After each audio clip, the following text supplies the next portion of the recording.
Hello, নমস্কার সবাইকে। আমি রান্না করতে তোমাদের কাছে একটু মনের কথা শেয়ার করব।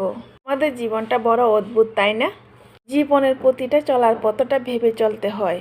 জীবনের প্রতিটা পা খুব সাবধানে ফেলো, কারণ বহু মানুষ আছে তোমার ভুল ধরার জন্য অপেক্ষা করছে। সুযোগ পেলে তোমার কাটা জায়গাতে লবণ মেরে আঘাত করবে।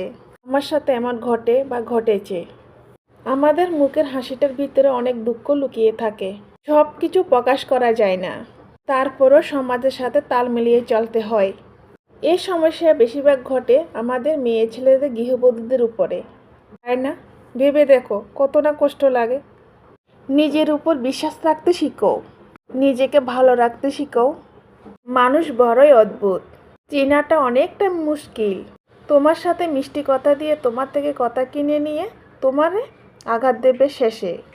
বেশিরভাগ নিজের কাছের লোকেরাই এমন করে। তুমি যখন কষ্টে থাকবে তখন তারা খুব হাসবে, আর তুমি যখন সুখে থাকবে তখন তারা জ্বলবে। দিনের শেষে রাত তো হবে, রাতের শেষে তো দিন তো হবে। সূর্যের সোনালি আলো রাঙাও এই জীবন। নিজেকে রঙিন করতে শিখো, নিজেকে কিভাবে হ্যাপি রাখবে শিখো। নিজে ভালো থাকার চেষ্টা করো। ভালো থাকার জন্য অনেক পরিশ্রম করতে হয়।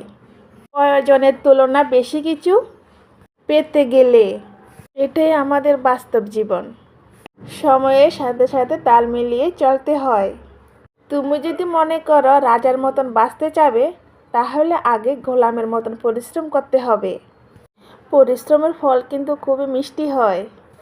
যদি তোমার কাছে মনে হয় তুমি সব কিছু হারিয়ে ফেলেছ, তোমার চারিপাশে ঘুরে দেখবে।